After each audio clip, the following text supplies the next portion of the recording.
नमस्कार, मैं हूं श्वेता सिंह। कहते हैं कि कोई भी व्यक्ति किसी पर भी विश्वास कर सकता है, लेकिन जब पैसों की बात आती है तो आप हर किसी पर विश्वास नहीं करते।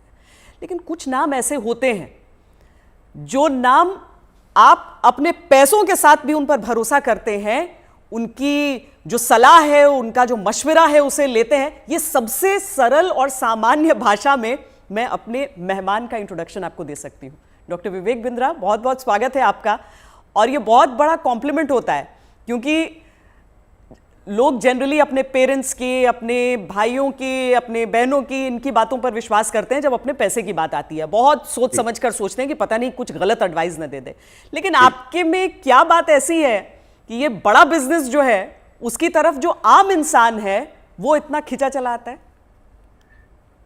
धन्यवाद, थैंक यू। आम इंसान तभी खिंचा चला आएगा जब आप एक रियल वैल्यू क्रिएट कर सकते हैं, और वो रियल वैल्यू क्रिएट करने के लिए आम इंसान की जो सबसे खास समस्या है उसको सुलझाने के लिए क्या प्रयास किया जा रहा है। तो आज जो व्यापारी वर्ग हमारे देश में, देखिए, एंटरप्रेन्योरशिप बहुत पुराना है हमारे देश में, लेकिन स्केल नया है।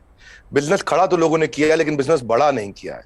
और बिजनेस बड़ा कैसे किया जाए, उसके लिए सोलोप्रेन्योर, एंटरप्रेन्योर के लिए हमने हिंदी भाषा में एक बड़ा बिजनेस, ये प्लेटफॉर्म ऐसा बिल्ड किया है जिससे वी आर हेल्पिंग, और आज बिलियनियर प्रोफेसर्स के साथ में हम उनकी मदद कर पा रहे हैं। लगभग 10 करोड़ लोग हमारे वीडियोस हर महीने देखते हैं, विच इज 100 मिलियन का हमारा मंथली एक्टिव यूजर है, और एक फार रीचिंग इम्पैक्ट है। आज 750 डिस्ट्रिक्ट के अंदर आज हमारे ऑफिस, माइक्रो फ्रेंचाइजी उनके साथ में नीचे जाके एक आम आदमी का हैंड होल्डिंग कर रहे हैं। अपना ये एक मुद्दा है कि रिक्शा वाले को भी हम एक बड़ा एंटरप्रेन्योर टेक्नोलॉजी के साथ एनेबल, साधारण भाषा में सिखा के उसे कैसे आगे बढ़ा दें। अच्छा, सुना है कि आपको कुछ गिनीज बुक रिकॉर्ड्स में भी नाम है, कई सारे रिकॉर्ड्स हैं इनफैक्ट। धन्यवाद, थैंक यू। हाँ, ठीक बात है। हालांकि ये वर्ल्ड रिकॉर्ड बनाना हमारा गोल नहीं है, वो एक आउटकम है। गोल हमारा था कि क्या हुआ पेंडेमिक में। अब मुझे वो 2020 का वो समय याद आता है जिस समय अप्रैल का टाइम था, बहुत ज्यादा सब जगह इतना ज्यादा उस समय माहौल पैनिक का था कि लोगों को समझ नहीं आ रहा था क्या किया जाए। तब हमने पहला एक वेबिनार किया। एक वेबिनार में अमूमन 100, 200, 500, 1000 लोग आते हैं। हमारे वेबिनार में 10 लाख, 15 लाख, 20 लाख लोग आए तो गिनीज वर्ल्ड रिकॉर्ड में आ गया। तो हमने स्ट्रैटेजी का, सेल्स का, ऑपरेशंस का, रिटेल का, स्टार्टअप का, हमने हर सब्जेक्ट पे, लीडरशिप पे, इन सब पे हमने वेबिनार्स किए, मार्केटिंग पे, और हर बार जो वेबिनार था वर्ल्ड रिकॉर्ड में आता चला गया। आज लगभग Guinness book of world record हमारे 9 हैं, और golden book of world record मिला के हमारे 10 वर्ल्ड रिकॉर्ड बन चुके हैं। ये जो शो आप कर रहे हैं, जो जीता वही Sikandar, horses table, good news today पर, इस शो का कॉन्सेप्ट क्या है, क्या है इस शो में? देखिए, वैसे तो होना चाहिए जो जीता वही चंद्रगुप्त मौर्य। हाँ। क्योंकि चंद्रगुप्त जीते थे, सिकंदर नहीं जीते, पर क्योंकि ये कहावत बहुत ज्यादा मशहूर है तो ये नाम भी रखा गया और बड़ा अच्छा चला। ये on the spot funding reality show है। इसमें 8 इन्वेस्टर आते हैं, हर एक इन्वेस्टर अपने साथ 5 करोड़ रुपए रेडी रखता है। 24 स्टार्टअप सामने आते हैं। स्टार्टअप आता है, रियलिटी शो है, पैसा इन्वॉल्व है। इसमें Sunil Shetty production, India TV, अपना इंडिया टुडे ग्रुप जो है हमारा, और सारे, मेरा जो रोल है इसमें मेंटर, कोच, एडवाइजर और स्टार्टअप गुरु का है। तो हम लोग मैक्रो इंडस्ट्री का एनालिसिस भी देते हैं और साथ में माइक्रो बिजनेस का एनालिसिस देते हैं। स्टार्टअप आता है, इधर सबके सब इन्वेस्टर बैठे रहते हैं, आमने सामने चर्चा होती है, वहीं सब ओके हो जाता है, वहीं पैसा और उनके बदले में उनकी इक्विटी ली जाती है। तो बड़ा अच्छा शो है। पैसा लेने के लिए देखिए कई तरीके हैं। सेल्फ फंड आदमी कर सकता है, दोस्त से ले सकता है, परिवार से ले सकता है, लेकिन जो एंजल इन्वेस्टमेंट है, वो एंजल इन्वेस्टमेंट वो आपसे छोटी सी एक ओनरशिप, हिस्सेदारी कंपनी में ले लेता है। जो एंजल आता है एंजल की तरह काम करता है। बहुत सारे एंजल इन्वेस्टमेंट के लिए बड़े अच्छे सारे प्लेटफॉर्म्स हैं, Startup Grind, Indian Angel Network, Venture Catalyst, Chennai Angel, Lead Angel, Sequoia, Nexus, Kalaari, Mumbai Angel, बहुत हैं। लेकिन तब भी बावजूद उसके केवल 2% लोगों को पैसा मिल पा रहा है। 98% लोग फेल हो जाते थे। तो उसी के लिए हम लोगों ने मिलकर ये शुरू किया हॉर्सेस टेबल, जहां पे हम और लोगों को पैसा दे सके, उनकी मदद कर सके। अगर उनके आइडिया में दम है तो उनकी ग्रोथ में हिस्सेदारी देने के लिए हमारे इन्वेस्टर साथ में आते हैं, और मैं उसको वहां पे आके मॉडरेट करता हूं, मैं अपनी एडवाइस देता हूं, जिसके बेसिस पे आगे हम लोग उसको आगे बढ़ा पाते हैं। मतलब इसमें कोई भी आ सकता है, कोई भी जो जिसके पास कोई आइडिया हो कि किस तरीके से आगे कोई बिजनेस हो सकता है। ज़रूरी नहीं है कि कोई बड़े बड़े ग्रुप्स हों, बिजनेस हाउसेज हों। ये मकसद क्या है इसका, आइडिया कहाँ से आया? श्वेता जी, यही तो मेन मुद्दा है कि अगर आज मैं गुवाहाटी के आगे वहां से 200 किलोमीटर दूर जाके, जहां असली भारत बसता है, जो केवल दिल्ली मुंबई में नहीं है, उन लोगों को हम ला सके, उनको बढ़ा सके। देखिए, आइडिया यहां से आया कि एक एडम स्मिथ नाम के जेंटलमैन रहे, उन्होंने मैक्रो इकोनॉमिक्स में किताब लिखी है। 200 साल पुरानी किताब है, उसको पढ़ने के बाद कुछ नहीं चाहिए। वो कहते 4 चीजें होनी चाहिए एक जिस देश की पॉपुलेशन बढ़ रही है वहां बिजनेस अच्छा होगा, जहां टेंडेंसी टू कंज्यूम है, हमारे देश में स्वतंत्रता बहुत है, कुछ भी कंज्यूम कर सकते हैं, हमारा देश चाइना की तरह नहीं है। तीसरा, जहां एंटरप्रेन्योर बहुत है, और चौथा जहां इनोवेशन है। चारों लिहाज से 4 में से 3.5 नंबर इंडिया को दिए जाते हैं। इंडिया में एंटरप्रेन्योरशिप बहुत तेजी से बढ़ रहा है। तो हमारे को, आपने पूछा आइडिया कहां से आया, आइडिया यहां से आया कि गड्ढा ढूंढने का एक ट्रेनिंग दिया जा रहा है, इसके द्वारा लोगों को इंस्पायर किया जा रहा है कि कैसे एक स्टार्टअप आए, क्या वो कस्टमर का टाइम बचा रहा है तो उसको पैसा मिल सकता है, हाँ भाई बड़ा अच्छा कर रहे हो आप, क्या वो कस्टमर का एफर्ट बचा रहा है, क्या वो कस्टमर का कोई कंफ्यूजन घटा रहा है, क्या वो कस्टमर के लिए सामान सस्ता लेके आ रहा है, क्या वो कस्टमर की प्रायोरिटी पे उसको फोकस करा रहा है, क्या वो कस्टमर को बढ़िया स्किल सर्विस, क्या वो कस्टमर को कोई वेंडर आइडेंटिफाई करके दे रहा है, क्या कस्टमर के लिए कोई कन्वीनियंस क्रिएट कर रहा है। तो basically Urban Company, Oyo, Swiggy, Ola, Zomato, Flipkart, Just Dial, Zoom, ये सब इंडियन स्टार्टअप्स हैं जो कस्टमर की कोई ना कोई समस्या को सुलझा रहे हैं, और जैसे वो समस्या सुलझाते हैं, और इसी के लिए हम इंस्पायर करना चाहते हैं कि स्टार्टअप ऐसा ही है जो कस्टमर की बर्निंग प्रॉब्लम को, ज्वलंत समस्या को सुलझा सके। पर इसके आगे क्या होगा? मतलब अगर कोई इंसान है, जैसे मान लीजिए मेरे पास ही कोई आइडिया है, तो मुझे तो बिजनेस चलाने के बारे में मालूम नहीं है, फंडिंग अगर मान लीजिए मुझे मिल भी जाती है यहाँ पर, तो आगे क्या बिजनेस चलाने में मदद भी मिलेगी? बहुत अच्छा प्रश्न है आपका। देखो, जब इन्वेस्टर आता है ना, तो वो स्मार्ट कैपिटल लेके आता है, केवल पैसा नहीं लाता है, वो एक हैंड होल्डिंग सपोर्ट लेके आता है। बड़ा बिजनेस साथ में हमारी कंपनी भी आ रही है, तो हम उनको लाइफ टाइम मेंबरशिप देते हैं, ट्रेनिंग देते हैं। देखिए, जब इन्वेस्टर आता है तो वो स्टार्टअप को मेंटरशिप देता है, एडवाइस देता है, रिसोर्सेज देता है। तो इसीलिए ये जो हॉर्सेस टेबल है, जो हमारे आज यूट्यूब चैनल पे आ रहा है, जीएनटी पे आ रहा है, गुड न्यूज टुडे, बहुत अच्छा नेटवर्क आपने चालू किया है, तो ये हम यहाँ पे इन्वेस्टर एक स्टार्टअप को आगे जाके और फंड रेज करने में मदद करता है कि सीरीज ऑफ इन्वेस्टमेंट पिचेस डाल सके। हर स्टेज पे उसके साथ इन्वॉल्व होता है। एक आइडिया स्टेज से रेवेन्यू जनरेटिंग स्टेज तक इन्वेस्टर साथ में जुड़ता है। कई बार तो इन्वेस्टर अपना फ्री ऑफिस स्पेस भी देता है। अगर आपकी कंपनी छोटी है, आप हमारे ऑफिस जाकर शुरू कर सकते हो। उनको डिजिटल मार्केटिंग सपोर्ट देता है, टेक्नोलॉजी बनाने में, मैन पावर लाने में। तो ऐसा नहीं, इतना ही नहीं है, बल्कि मैं आपसे ये भी बताऊंगा कि फंड का इस्तेमाल कैसे हो रहा है, इस पर भी स्टार्टअप आकर के स्टार्टअप के ऊपर इन्वेस्टर नजर रखता है। इन्वेस्टर देखता है कि ड्यू डिलिजेंस करता है, उनको स्मार्ट कैपिटल देता है, उनके नेटवर्क को बढ़ाता है, उनको फ्यूचर इन्वेस्टर अट्रैक्ट करने में पूरी मदद करता है, उसको ब्रांड बिल्डिंग करता है, उसका माउथ पीस बन जाता है। वो केवल पैसा नहीं इन्वेस्ट करता है, वो उसको पूरी गाइडेंस देता है आगे, उसको बिल्कुल हॉक आई के साथ में जुड़ा रहता है, उनकी रिपोर्ट्स लेता है हर हफ्ते, हर महीने। ऐसा नहीं कि जैसे लिस्टेड कंपनी तो क्वार्टरली रिपोर्टिंग करते हैं, इनसे तो हर महीने रिपोर्ट किया। तो स्टार्टअप पे कड़ी नजर भी रहती है कि वो पैसा कैसे इस्तेमाल कर रहा है, और उसको हैंड होल्डिंग करके सपोर्ट करके ग्रोथ के लिए भी मदद की जाती है। इसीलिए इसी लिहाज से हॉर्सेस टेबल एक रेवोल्यूशनरी कॉन्सेप्ट है जो आज जीएनटी के साथ बड़ा बिजनेस मिलकर के लेके आया है। ये बड़ी अच्छी चीज़ है, क्योंकि थोड़ा तो मार्गदर्शन भी चाहिए सबको, लेकिन नज़र भी रखनी ज़रूरी है। लेकिन एक थ्योरी ये भी है डॉक्टर विवेक बिंद्रा कि स्टार्टअप्स का बबल एक क्रिएट हुआ था, और वो जो बुलबुला है वो अब धीरे धीरे फूट रहा है। आपकी क्या सोच है इस पर? नहीं, मैं ऐसा बिल्कुल नहीं मानता। ये कोई बुलबुला नहीं, ये रियल सब्सटेंस है। अगर ये बबल है तो हमें मानना होगा कि 700 मिलियन इंटरनेट यूजर भी इंडिया में बबल है। इंटरनेट यूज करना बंद कर देंगे क्या लोग? आज UPI card payments, net banking, transaction, ये सब बंद हो जाएगा। अक्टूबर में ही साल $100 बिलियन की ट्रांजैक्शन यूपीआई पे इंडिया में हुई है। ये स्टार्टअप का नतीजा है। रेवोल्यूशनाइज किया है डिजिटल ट्रांजैक्शंस को, ये स्टार्टअप का नतीजा है। बहुत सक्सेसफुल स्टार्टअप्स आ रहे हैं। 42 नए यूनिकॉर्न 1 साल में आए हैं। आप समझिए, जितने यूनिकॉर्न 10 साल में बने, यूनिकॉर्न का मतलब 7,500 करोड़ की कंपनी, जितने स्टार्टअप 10 साल में बने, उतने ही स्टार्टअप पिछले 1 साल में भी बन गए। तो ये बबल नहीं है। इंडिया इस समय टॉप 3 यूनिकॉर्न प्रोड्यूसर में जो स्टार्टअप के है उसका नाम आ चुका है। यानी कि हर 9 दिन के अंदर हमारे देश में एक नया $1 बिलियन स्टार्टअप पैदा हो रहा है। स्टार्टअप जो है ना, ये आप 2011 में 9.5 साल लगा करते थे, और उसके बाद ये समय कम होता चला गया। 2012 से जो स्टार्टअप आया वो 4.5 साल में $1 बिलियन हो गए। आप ये समझिए कि ट्रैवल एजेंसी जो होती थी वो Goibibo, Thomas Cook, Make My Trip में आ गई। सरकारी नौकरी घट रही है, स्टार्टअप बढ़ रहे हैं। पेपर अब डिजिटल हो गया है, किताबें किंडल में मूव कर गई हैं, बिजली अब सोलर होती जा रही है, रिटेलर अब अमेजॉन, फ्लिपकार्ट और रिलायंस पे मूव कर गया है, गाड़ियां ड्राइवरलेस हो रही हैं, ब्लॉकबस्टर सीडी को खत्म करके यूट्यूब, अमेजॉन प्राइम, नेटफ्लिक्स आ गया है, सेल फोन के बिल अब घट रहे हैं, इंटरनेट के बिल बढ़ रहे हैं, गाड़ियों की सेल घट रही है, ओला उबर बढ़ रहा है, रेस्टोरेंट शटडाउन हो रहे हैं, ऑनलाइन फूड डिलीवरी बढ़ रहा है। आज बच्चों को जो है ऑनलाइन स्टडीज उनकी बढ़ गई है, प्राइवेट कोचिंग घटती जा रही है। इसका मतलब क्या है, जो स्टार्टअप है ना वो एक रेवोल्यूशन है। पहले कबूतर चिट्ठी लेके जाता था, आज व्हाट्सएप चिट्ठी लेके जा रहा है। इसके बीच में बहुत लंबी जर्नी थी, और सिलिकॉन वैली में कम से कम 15 स्टार्टअप ऐसे बैठे हैं जो व्हाट्सएप के खात्मे की तैयारी कर रहे हैं।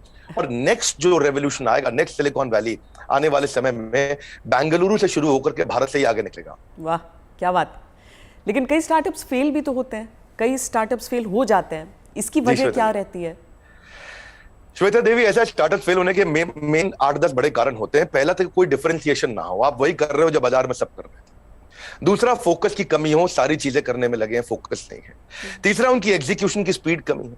चौथा, अगर बिजनेस अच्छा ले भी आए तो रेकरिंग रेवेन्यू नहीं है, वो कस्टमर के साथ माल दो पैसा लो रिश्ता खत्म। रेकरिंग रेवेन्यू यानी कि बार बार उसके साथ ट्रांजैक्शन होना चाहिए। पांचवा, कि वो अपनी टीम अच्छी नहीं बना पाते, दे हायर पुअरली, और एक कमजोर टीम लेके आते, एक कैटेगरी टीम नहीं बिल्ड करते। वो कुछ ऐसा बना बैठते हैं, गलती से एक और गलती एक करते हैं कि वो जो मेरे को अच्छा लग रहा पर कस्टमर को उसकी जरूरत नहीं, यानी कि कस्टमर अनफ्रेंडली प्रोडक्ट बना देते हैं, कस्टमर का फीडबैक नहीं लेके आ पाते हैं। पैशन नहीं होता है, प्रॉफिट के चक्कर में चले गए लेकिन पैशन नहीं है, ये बड़ा जरूरी है। आंसर बड़ा महत्वपूर्ण है। जो आज व्यूअर देख रहे हैं उनको ये समझना चाहिए कि अगर बिजनेस मॉडल और रेवेन्यू मॉडल कमजोर है, प्री मैच्योर स्केल किया, बिजनेस खड़ा हुआ नहीं, बड़ा करने पहले निकल गए, बिना टेक्नोलॉजी के स्केल किया और उसके चक्कर में फिर आपने कर्जा भी ले लिया, तो फिर जो है वो एग्जीक्यूशन और स्लो होगा, प्रॉफिट और कैश फ्लो खत्म होगा, और फिर कैश बर्नआउट के बाद आप फंड भी रेज नहीं करेंगे। यही मुख्य कारण होते हैं कि स्टार्टअप फेल होते हैं। तो पहले बिजनेस को खड़ा करना है, बाद में बिजनेस को बड़ा करना है। क्या हम समझे कि एक स्टार्टअप कल्चर है अब, और ये डेवलप हो रहा है, और ऐसे में भविष्य से आपकी क्या उम्मीदें हो जाती हैं? देखिए, स्टार्टअप का कल्चर अब डेवलप हो रहा है इंडिया में। पिछले काफी समय से हम ऑब्जर्व कर रहे थे, नंबर 1 पे सिलिकॉन वैली, न्यूयॉर्क सिटी, उसके बाद London, Chicago, Los Angeles, Seattle, Boston, Berlin, Tel Aviv Israel में जो है, और सिंगापुर। यही केवल 10 शहर थे दुनिया के अंदर जहां स्टार्टअप्स बिल्ड हुआ करते थे। अब अचानक बेंगलुरु बहुत तेज आगे आया। हम जो पीछे थे अब हम आगे बढ़ रहे हैं। परंतु क्यों हम पीछे रह गए थे और भविष्य में कैसे आगे बढ़ेंगे उसको समझते हैं। हम पीछे इसलिए रह गए क्योंकि हमारा इंडियन एजुकेशन सिस्टम बहुत कमजोर था। इंसान को रोटी कपड़ा मकान के अलावा सबसे ज्यादा जरूरी है शिक्षा, और यहाँ पे ग्रेजुएट इतने प्रोड्यूस हो रहे हैं जितने कंज्यूम नहीं हो रहे थे। Real time corporate campus experience नहीं है, पढ़ाई पुरानी है, स्टैग्नेंट सिलेबस है, कन्वेंशनल थियोरेटिकल क्लासरूम अप्रोच थी। इस चक्कर में अंडर एम्प्लॉयमेंट जो है वो अनएम्प्लॉयमेंट से ज्यादा बड़ी समस्या है। आज राजनेता लोग सबके सब हमारे यहाँ पॉलिटिक्स में अनएम्प्लॉयमेंट की बात करते हैं, लेकिन अंडर एम्प्लॉयमेंट कितनी बड़ी बात है कि अब ग्रेजुएट पोस्ट ग्रेजुएट को 14,000 रुपए की तनख्वाह मिलती है, पीएचडी होल्डर को आज अगर 20,000 की तनख्वाह मिल रही है तो कितना बुरा हाल है। लो इंडस्ट्री डिमांड है, इनकॉम्पिटेंट फैकल्टी है, जो कॉलेज में पढ़ा रहा है उसको पढ़ाना नहीं आ रहा, कॉलेज में प्रोफेसर वो बन रहा है जिसको कोई नौकरी नहीं मिल रही है। तो स्टूडेंट की एस्पिरेशन बहुत थी, प्रिपरेशन यहाँ थी, प्रिपरेशन है नहीं, एस्पिरेशन बहुत ज्यादा है। उस चक्कर में हमने हार्वर्ड के प्रिंसिपल्स को इंडिया में अडॉप्ट किया कि 80% case study, 10% project, 5% lecture, 5% learning, ये है 100% का पूरा मॉडल। और आप जो है ये जो आपका बेसिकली प्रश्न है कि कल्चर डेवलप हो रहा है, हाँ अब ये कल्चर डेवलप हो रहा है। ओरिजिनल क्वेश्चन आपका यही है कि कल्चर ऑफ इनोवेशन आ रहा है, और इससे ना इकोनॉमिक एक्टिविटीज, मनी सर्कुलेशन अपने आप इंप्रूव होता है, और इससे देश में फर्क आ रहा है। मेरा कंक्लूजन यही है कि लोगों के पास आइडियाज हैं, कैपेबिलिटी है। हमने जो ये शुरू किया है हॉर्सेस टेबल, जो जीता वही सिकंदर, ये एक ऐसा रेवोल्यूशनरी कॉन्सेप्ट है जिससे एक आम आदमी को भी ना मन में ये फीलिंग आ गया है यार आइडिया देने पे पैसा मिल सकता है तो मुझे भी कुछ करना चाहिए। केवल आइडिया देने पे पैसा मिल रहा है, भैया तो कमाल हो गया है, मैं भी आता हूं, मैं भी आगे बढ़ता हूं। बड़ा उत्साह इस समय बढ़ रहा है देश का। हमारे यूट्यूब चैनल पे हमको बहुत फीडबैक्स मिल रहे हैं, जीएनटी पे मैंने देखा बहुत से फीडबैक्स मिल रहे हैं, लोग बहुत पसंद कर रहे हैं, शेयर रेट बढ़ गया, वीडियो कंजम्पशन रेट बढ़ गया। नहीं, आप बहुत सही बात कह रहे हैं, क्योंकि 12वीं कक्षा की इकोनॉमिक्स जब हम पढ़ते हैं तो उसमें अनएम्प्लॉयमेंट में तो कई चैप्टर्स हो जाते हैं, अंडर एम्प्लॉयमेंट सिर्फ एक सबहेड के तौर पर नजर आता है। लेकिन बहुत बड़ी समस्या है, देश में टैलेंट की कमी नहीं है, टैलेंट पूल है हमारे सामने।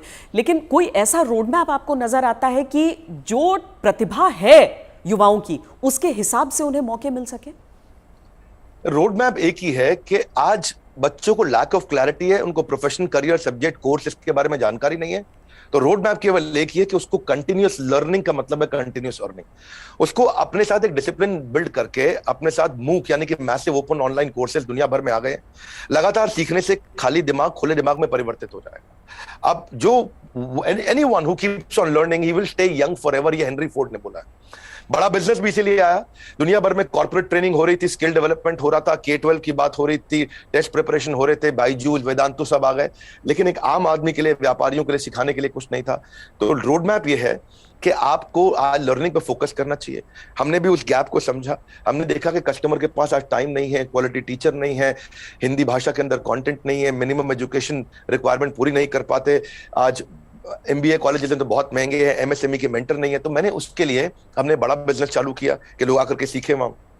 क्या मॉडल है? Any time, anywhere, any device. कोई मिनिमम एजुकेशन नहीं चाहिए। वीडियो, वॉइस, वर्नाक्युलर, आपका टाइम हम सेव करेंगे ताकि आप सक्सेस मिले आपको। इजी टू यूज कर दिया है। सारे business planning tool, framework, agreement, उनको डॉक्यूमेंट, स्ट्रैटेजी शीट, हर एक चीज बना के हैंड होल्डिंग के साथ, कोई भी सब्जेक्ट में फंसे वो, strategy, sales, HR, finance, customer service, funding, operations, technology, marketing, admin, legal, production, इस सब में उसको मदद करते हैं ताकि वो आकर के सीखे।